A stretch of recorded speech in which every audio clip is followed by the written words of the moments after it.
person here this morning is Matthew Jackson, Staff Sergeant, United States Air Force.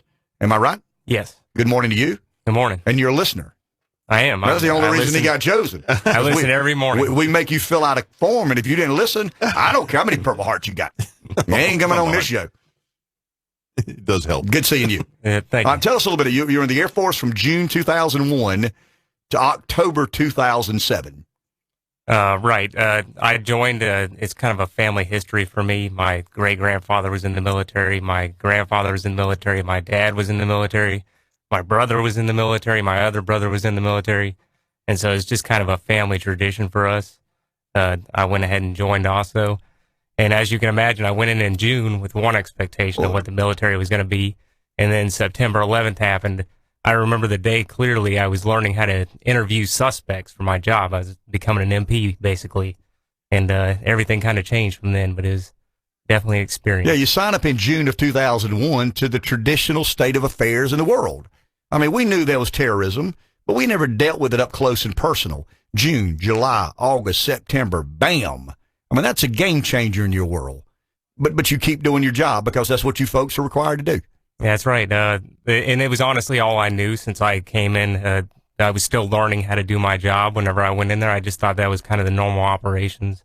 I got to spend some good time there. I went to Korea for my first year, and that was quite an experience. I can't really talk about it on the radio. Sure. It's not good enough. Better not tell us because we'll talk about it. Did a couple of trips to Afghanistan. I actually extended for 4 months. That's why my get out day was October, so that I could go one more time, just to be with the people that I had been with so long.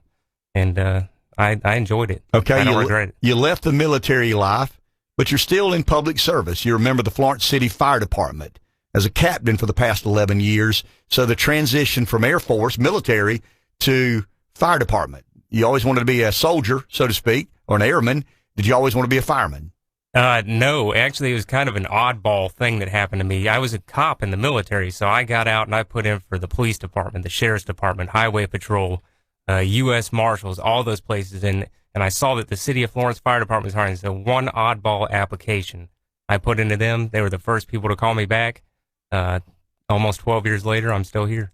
Honest says that you have some achievement medals from your time in Afghanistan, but you don't like talking about it. Well, the one thing you can't put something in print to a radio show host because he's going to make you talk about it. I don't want to get in specifics, but the achievement medals, the service to country in Afghanistan obviously has benefited me. And speak a little, as much as you're comfortable with, about that time in Afghanistan. I don't mind telling that.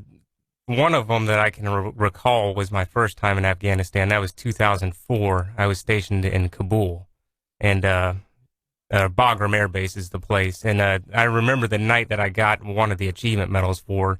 I was working in a control room, basically directing our flight line security and things like that. And one of the guys got on the radio, and he said, "I see 3 streaks." And that was the last thing he said on the radio. And then boom, boom, boom.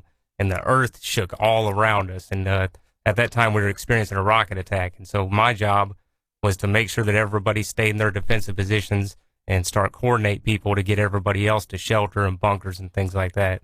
And that was kind of that was basically what one of them was for, from what I can recall. Wow. That's pretty impressive. So family history in the military. Yes. And then you become a fireman. You're too smart to be listening to this radio show. You're too accomplished to be listening. I think I'm just smart enough to be listening. Okay, fair enough. Hey, and I mean this sincerely, and we'll we got some cool things we're going to do for you, but I just want to say thank you. And I could get real political, and I could go as far down this road as I wanted to go, depending on how long we had. But I simply want to say to you personally, and to the others like you who have served and allowed us to do these wonderful things that we're allowed to do. Thank you.